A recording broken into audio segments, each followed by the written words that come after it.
Hello, welcome back to the show. It is your girl Sarah right here on the Sunrise on Relax Radio.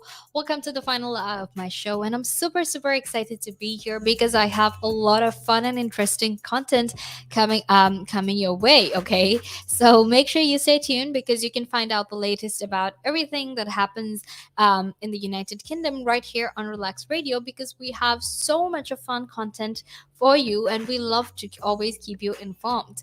And Relax Radio is always about you. We'd love to hear your thoughts. We love to hear your opinions on everything. So if you have any thoughts, opinions, questions, make sure you text me on 078 you can find the number on the banner that is shown below. So make sure you do that because I would love to hear your opinion so you can be a part of this conversation too. Like I said, it's very important for me to know your opinions because that way we can have a very interactive conversation. We can engage in different ideas, and we can also have various perspectives or various ways in which we can see and view the different things that we talk about. Because like I said, on Relax Radio we have everything from technology, environment, economics, finance, health, science, whether whatever it is, gossip, culture, whatever it is that you are interested in, we talk about everything right here on Relax Radio. So make sure to follow us on our socials because that is where you can keep yourself updated, keep yourself informed on everything that we'll be talking about. So you can follow us on Facebook, Instagram, Twitter, and TikTok because you can always make sure that that you yourself know when we're going live, when we have these fun content, fun things happening on Relax Radio, because you can always be the first to know about everything that happens. Okay, so make sure you do that, and also make sure you follow us on, or rather, you download our app, which is available on both the Apple App Store and the Google Play Store, so you can listen to Relax Radio from your iOS device or your Android device, and you can always make sure you're updated on everything that we're talking about. So make sure you do that because, like I said, there's a lot of things for you to be updated on these days, especially because there's a pandemic. There's 101 things happening in the world. So the best way to stay updated on everything is by being a part of Relax Radio. So what I'm going to talk about today is actually about burnout breaks and whether extra holiday time is the answer for tired, traumatized workers. Because, we've all been tired for a really long time this past year rather. Um, and we've all had to go through a pandemic, and that means that a lot of us we've had to process the huge change that is currently happening in the world. We've had to come to terms with it and try to understand how things suddenly change so fast. So because we've had to focus on all of those things, because we've had to understand on why or we've had to understand why things have changed so fast, it's very important that bosses actually try and address the fact that a lot of us are actually going through a lot of problems, and it would actually be very beneficial for the companies we work in to actually make sure that they try to take some of these burden off of us, right? And I know I'm not the only one who feels that way, because obviously there are a whole lot of employees out there who have been very traumatized. They're very tired. They're constantly stressed out, and even workers out there who's trying to be as productive as possible, even in the middle of a pandemic, right? So obviously, that is a lot of things that we will be discussing. So make sure you stay tuned. So obviously, when we're talking about burnout, we need to discuss what exactly burnout is, and we also need to discuss if it's right for businesses to be worried. Now, there's a psychotherapist called Hilda Burke, and she says that um, burnout isn't actually recognized as a condition, but reels of the symptoms that she associates with overworking. Right. So again, then we have a lot of questions as to why overworking, or not overworking, but rather burnout, isn't really recognized as a condition. Right. So obviously, then we have a lot of questions as to whether that itself needs to be recognized as a condition, because then that can be used as a valid reason to take a break from work, right? And obviously, given the fact that it's very, very hard for a lot of us to function, a lot of people here in the United Kingdom have lost their jobs. A little bit of us still have our jobs, and we're very fortunate. But the fact of the matter is, even though we have our jobs, even though we're fortunate, even though we can earn money the same way we used to, are we doing it at the cost of our mental health? And when we're doing something at the cost of our mental health, does that mean that we can actually be as productive and contribute as much as we used to when we weren't so stressed out, when we weren't so tired, and we weren't so traumatized?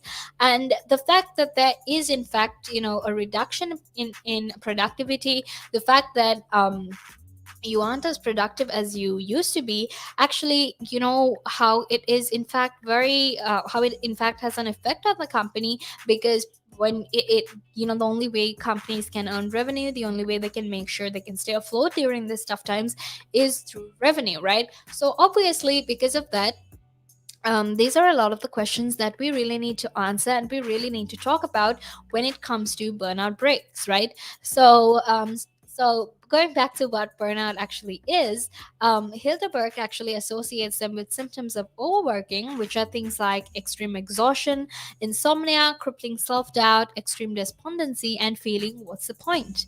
And how many of us have actually felt like this, especially when we've had to work from home, when our lives have been so monotonous, when things have changed so suddenly? A lot of us have felt all of these feelings, if not, some of these feelings, right? Because I know I've definitely felt like, what was the whole point of, working? I've definitely felt like, what's the whole point of even being alive? Because it's so hard to actually come to terms with the way things are right now. So obviously there is a lot of questions that we ourselves have had, right? And at work rather, that is often the giveaway for colleagues, that you're finding it uncharacteristically hard to make a decision, as well as displaying confusion and irritability for all your colleagues to realize that, maybe you're suffering from burnout. Maybe you need a break. Maybe it's not just you, maybe it's everyone else in office as well that needs a break, because a lot of us have been showing a lot of these symptoms, when we had to go to work. And obviously we're still on lockdown, but even when working from home, there is a certain level of irritability and confusion, and even insomnia that you experience, because sometimes there's an overload of work, or sometimes it's very, very hard to actually do your work, especially if you have to take care of family. If you have small children that you need to take care of, it's very hard to focus on your work and your family at the same time, right? So, if any of your colleagues are feeling this way, if you've noticed you yourself feeling this way, then that is in fact that is in fact a sign for you to take a well-deserved break. And what causes it is actually chronic overwork, which is honestly not a surprise. We live in such a capitalistic society, we live in such a competitive world, that we have no other choice but to overwork ourselves, to try to contribute as much as we can, to find our worth in the workplace, to make sure that our bosses feel like they value the contribution we make in the workplace, right? So, again, like I said, what causes it is chronic overwork, being consistently sleep deprived and hyper stressed over a period of weeks or even months. Okay, so obviously, this isn't just for a few days. Sometimes these things can be prolonged. You can have prolonged symptoms. It can actually result in things getting much, much worse for you, right? Um, and something else that is also in that mix is precariousness. Okay, the modern workforce is a constant tension for anybody under 50, right? There is this sense that it could all just, collapse at any moment, because we're constantly overworking ourselves. We're constantly trying to make our employees see our worth. So, because of that, when we're constantly overworking, when we're trying to, show how worthy we are at our workplace, it actually places a lot of risks on us, right? And I'm not just talking about job related risks, but rather I'm talking about health, physical and mental health related risks as well, right? Because like I said, there are so many things that are going on in our heads when we're working. There are so many different things that we need to focus on when we're working, and because there are these multiple things that we need to make sure we focus on. There's also this sense that it could all just collapse if something goes wrong. And the thing is, the experience on a spectrum, um, this experience of chronic overburnout spectrum is a spectrum, right? Some people actually describe it as long periods of being basically incapacitated, and they're unable to actually see a way back to functioning normally, right? So the fact that if your burnout is getting to you so bad that you're unable to feel like you can function normally, then that just goes to show that these burnout breaks are actually much more severe, much more dangerous than we think it is. And the most overwhelming feeling for a lot of people who were suffering from burnout was loneliness, and the fact that a really profound sense actually that work had taken over everything in their lives, right? And not a lot of us want to feel this way.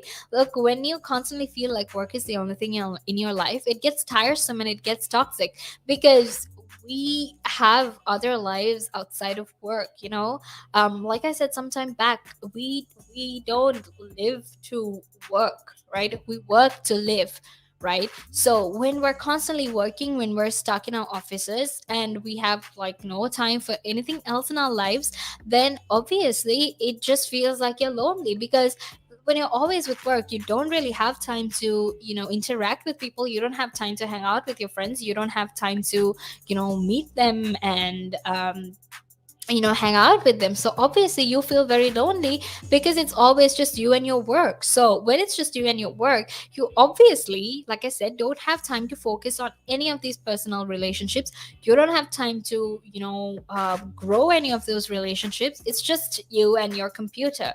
And the fact of the matter is in this attempt to establish oneself in the workplace, in this attempt to make sure that your employers see your value and your benefit to the company, you actually never say no, because you always want to make sure that you're always available for everything. It doesn't matter if it's at 3 a.m. in the morning, or it doesn't matter if it's at some a time like a normal time, like 1 p.m. in the afternoon.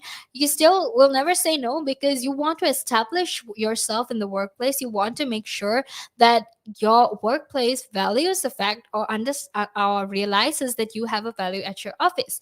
And because of that, you actually neglect all the good things in your life, which is relationships, your friends, your family, your well-being, and even self-care. And that is what it has come to right now. The fact that we're constantly being burnt out, the fact that we're always trying to make our employers see our self-worth, or we're trying to make ourselves feel validated and worthy at work, just goes to show that a lot of us are actually suffering from burnout, but not a lot of us are actually aware of the fact that we're suffering from burnout. So make sure you stay tuned, because I have a lot more to talk to you about burnout. I have a lot more interesting viewpoints and even narratives to talk to you about it. So make sure you stay tuned. But right now, we're going to head into a little break, but stay tuned. The valuations that you place on an asset are always behind you. It's always in hindsight. It's never in front of you. And that's one of the challenges, right? Because you're always valuing what happened yesterday. And what you need is what's going to happen tomorrow. What am I saving or investing for? Why am I doing it? When will I need the money? And how much money do I need? Yeah. So that's quite important, because when you're looking at your net worth, you got to start with saying, well, what do I want my net worth to be, so that there's a goal, and then work backwards. How do I get there? And if I can start with £50 or $50 a week, if I save that every week, and you can go online and use calculators online. I don't have to teach you the maths behind it, but you can say, okay, and if I get a 3% return and I put this away for how long will it take to reach my goal? And that's called just this basic cash flow projection calculations. And it's what we use in financial planning all the time. What we say to clients is we say, okay, what is your goal? What is your objective? Where do you want to go to? And we discuss that in a lot of detail and over most of the meeting. And then the rest of it is saying, okay, in your exact circumstances, with your risk profile, with how you feel about investments and pensions and taxes and where you are and who you work with and, your education level or your lack of education, or how involved you want to be. There's a lot of variables that we take into account, and then we say, okay, here's a plan. You start like this, that's great. And then we review it all the time. And we say, okay, we need to increase it, we're on track, we're not, this is what is happening. Because remember, when you're dealing with assets, the valuations that you place on an asset are always behind you. It's always in hindsight. It's never in front of you. And that's one of the challenges, right? Because you're always valuing what happened yesterday, and what you need is what's going to happen tomorrow. So that's a struggle. Yeah. So there are strategies everywhere from £50 a week up to £100 million, and they're different. Right?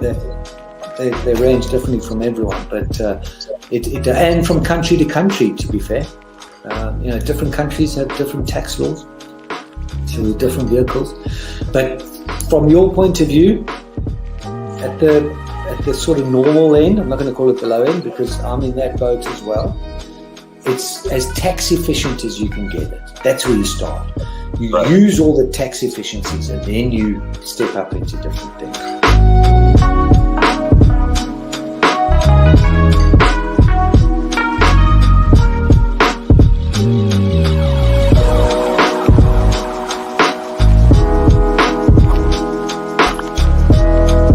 Again. But now, if you say to a child, if I went up to a child and said, you've had one to forget, God, there'd be an inquest.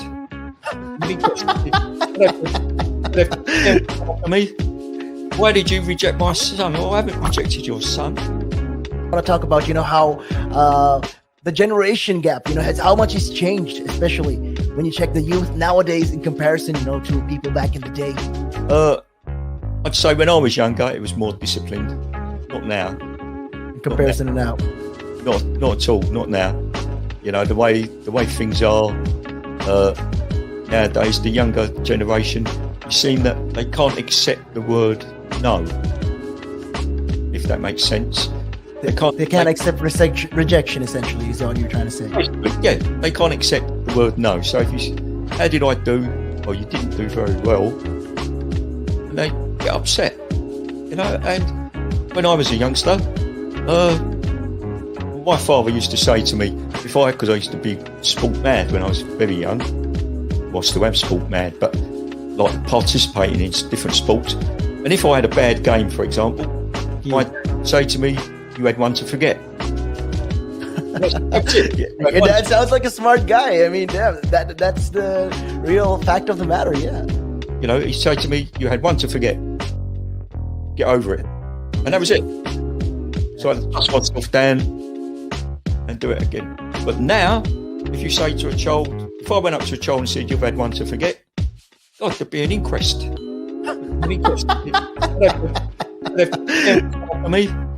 Why did you reject my son? Oh, I haven't rejected your son. Or daughter.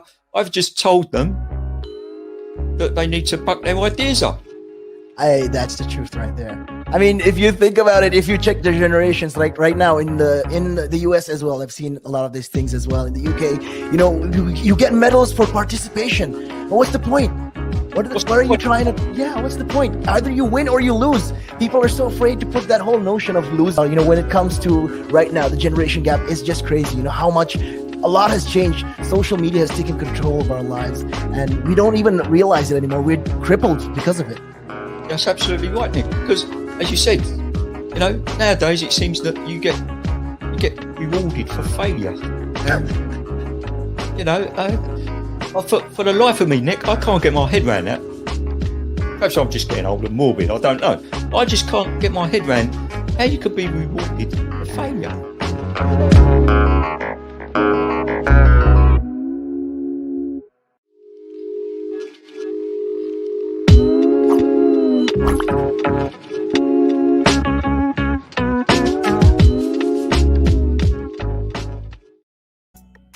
welcome back to the show. It is your girl Sarah right here on the Sunrise. You tuned into Relax Radio, and we'll come to the final few, or rather the final of my show. Okay, now we were just talking about burnout, and we were talking about if burnout breaks are actually going to help all the employees that are there currently because of how much of stress, uncertainty, and anxiety we're facing in the middle of a pandemic. But leaving the pandemic aside, we also need to focus on the fact that society in itself right now, workplaces in itself right now are actually, in fact, very, very competitive simply because of the fact that simply because of the fact that a lot of the workplaces that we have are very competitive, because of how capitalistic society is, right? Because society is very competitive. It's about earning a lot of money with the least amount of input, with the least amount of resources, or it's basically about generating a lot of input with the least amount of with or rather generating a lot of output with the least amount of input. And it's about making sure that everyone is ahead of the game. So obviously, because we live in such a society that is very capitalistic, there is this question of how often do people burn out? Is there a problem, with burning out, and what kind of steps need to be taken by businesses to make sure that employees don't burn out and eventually risk their physical and mental health in terms of, or just to make sure that their company survives, right? So that is what the conversation is about right here on Relax Radio. Now, if you have any thoughts, if you have any questions that you want me to know, well, if you have any thoughts that you would like to share with me, well, then make sure you do that. Just text me on 07852473473, and you can be a part of this conversation because we love interactive conversation. We love hearing your opinion and your thoughts on whatever is happening, on what we're talking about. And also make sure you go follow us on our socials, which is Facebook, Instagram, Twitter, and TikTok, because that will help you stay on top. That will always help you be informed about everything that is happening everywhere in the world, right? So let's get into this conversation of burnout breaks and whether that's actually, if that's the answer for tired, traumatized workers in the United Kingdom, okay, or even anywhere in the world. Now, the dating app Bumble has actually given all of its staff a paid week off in its battle against burnout. I know, right? This sounds like the stuff of fairy tales, like, oh, your job actually cares about your mental and physical health. Well, that must be nice. Can't relate. I mean, not that I can't. I love my job. I have an absolutely wonderful job. But in the perspective of other people, they probably must be thinking like, oh, it's so crazy that people actually care about you, if you know what I mean. So according to Rahab Hafoush, who's basically a digital anthropologist who's based in Paris, this is really the only way to do it. Now, a couple of years ago, the thing was unlimited paid vacation. Like, it was the most trending thing, right? Everyone was like, oh, my office is giving me unlimited paid vacation. I can take as many off days as I want, and they're going to pay me for it as well. And that's why some time back it was like the thing, right? It was huge in the United Kingdom corporate wellness market, until it was actually discovered that a lot of people do not take their vacation days, and when they do, they're still connected to the office by email. So then that begs the question, is it really a vacation, right? Because the whole point of taking leave, of taking a vacation from work, is to rejuvenate, re energize yourself, and to break free from all that stress, from everything that you have to face when you're in a job, right? So obviously, then, if even if you do take these breaks, but you're still connected to the office by email, then that is not really a break, because you're still, even though you're on vacation, you might not be physically present at the office, but it's pretty similar to working from home, right? Because you still have to work even though you're at home. So it's pretty much like you still have to work even though you're given off days. You still have to answer emails, you still have to respond to emails, you still have to make sure everything is sorted, because that is what your job is. Even though it's unlimited paid vacation, it's not really vacation, because you still have to work. So the only way, so scientists and researchers have actually found out that the only way we can actually get a decent break is when we're forced into it, when the company actually takes that initiative and says, guess what, we're shutting everything down, nobody's allowed to work, you have to go and take a break. But the thing is, more often than not, most companies don't really want to do that, because like I said, companies are based on profit. The main goal of any company is to make sure they earn enough profit. And the thing is, say you shut down the company for a week and you give everyone paid leave, then chances are you're going to lose out quite a significant amount of profit for those few days. For that week, whatever it is, you're going to lose a significant amount of profit, right? So that is why companies don't actually decide, look, we're going to shut down the company, we want you to take a break, because it's not advantageous, it's not beneficial for them, right? And the thing is, even though that's the case, it's becoming more and more important that companies actually take this step, because it's becoming more and more obvious that more people out there, that a lot of the people who work in these companies actually need this break. They actually need this to make sure that they needed to make sure that they're much more better at work, they're much more productive at work, and that they can function better at work. And the only way that companies can do that is actually by making sure that they get well deserved breaks, right? Of course, we need to keep in mind that what drives so many of us to overwork in first place is the sense that our worth comes from our work, right? And this is called, Harfush actually calls it the productivity propaganda cult, where you basically, decide, or not decide, but basically you begin to think that your self-worth is based on how much of work you do, based on how many hours you stay at office. And it's quite similar to the hustle culture as well, because you believe you're worthy when you're staying long hours in the office, when you're working on the week, when you're working on the weekends, when you're working overtime, because those things have become so normalized, right? And we also need to understand the fact that it's actually quite messed up when it comes to the level of linguistics as well, right? Even at the level of conversation, even at the level of language, it's messed up, because we say I am a writer, or I'm an accountant, or I am a doctor.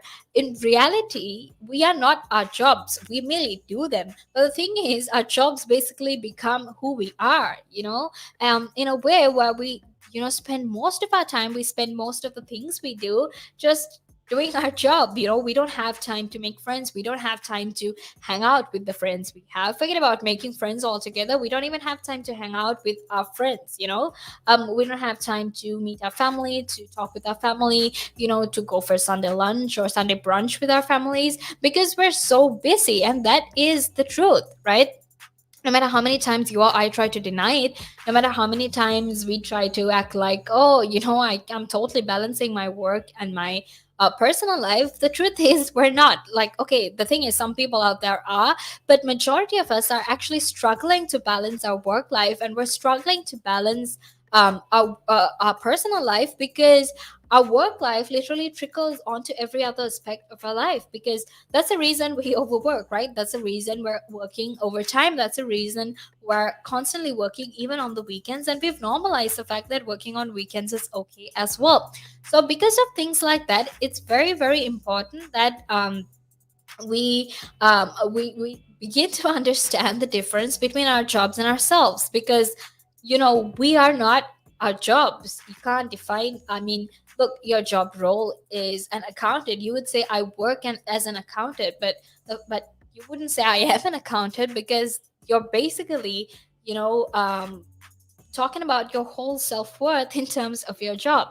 And the thing is, all companies should actually take Bumble's approach. And in fact, LinkedIn has already done that.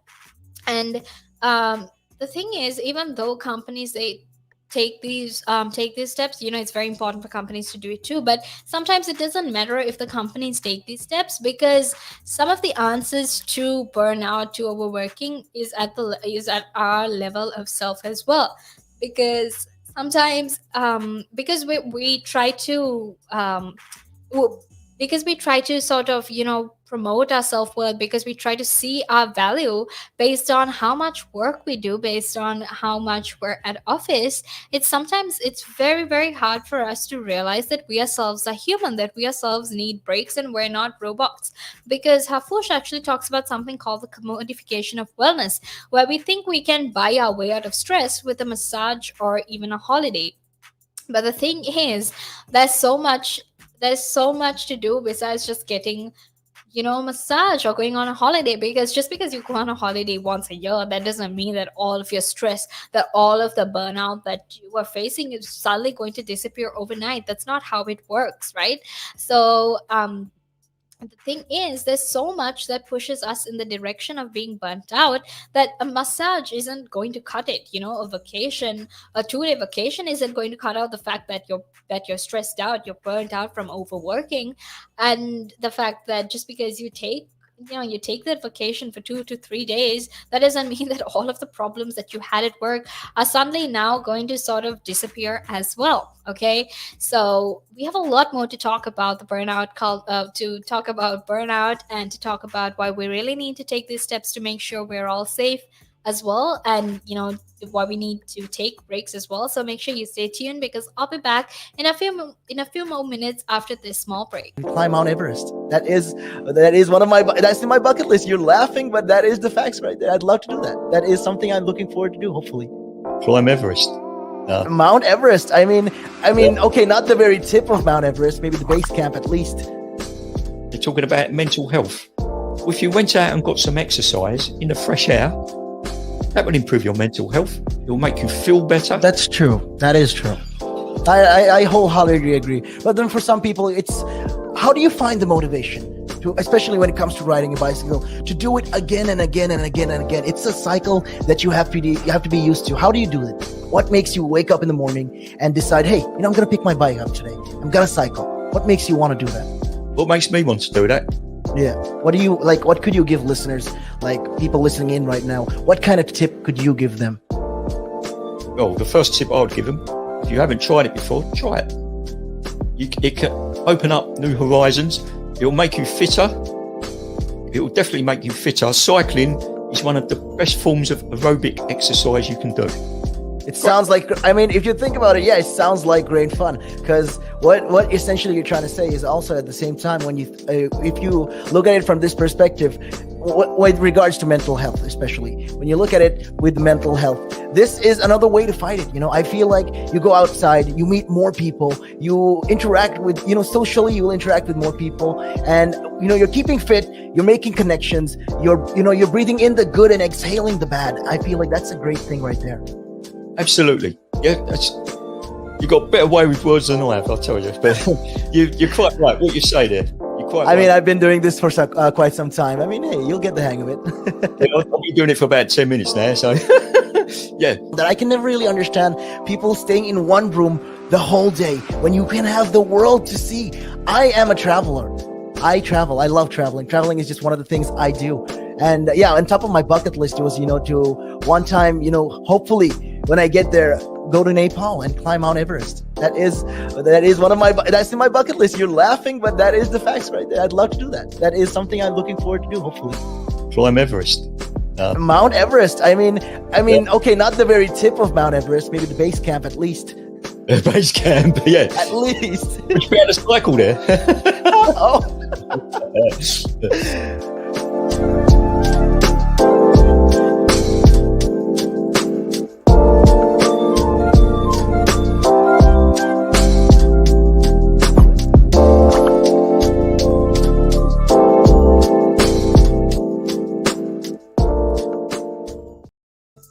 Welcome back to the show. You're hanging with your girl Sarah right here on Relaks Radio.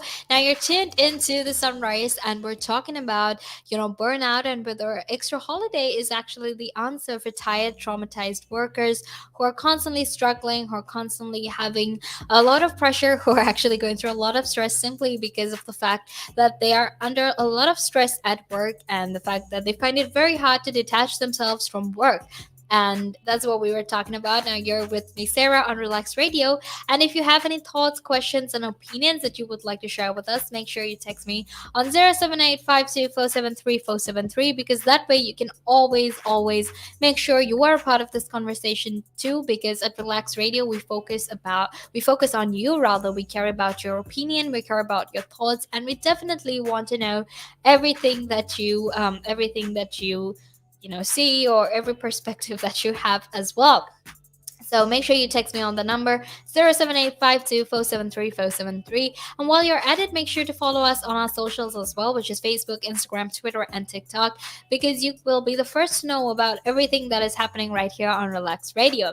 So let's get into the conversation now. Earlier, I was just telling you about how suddenly deciding to take a massage, or taking a few days of vacation isn't actually going to solve your burnout problem. It's actually not going to solve your overworking problem as well either. So obviously, because there is a lot of other things that need to be addressed, let's get into it, right? So like I said, it's very obvious that just like a few days of leave isn't actually going to make all your problems so much better, right? Because we need to understand that even when it comes to taking leave, even when it comes to trying to, make yourself better, not a lot of companies are willing to give paid leave, or not necessarily paid leave, but paid vacation, simply to make sure that their employees are okay. Because companies are actually very, very they're very profit driven, they're very capitalistic, they're very competitive, and it only makes sense because in this day and age, it's not like you can afford to be anything else, right?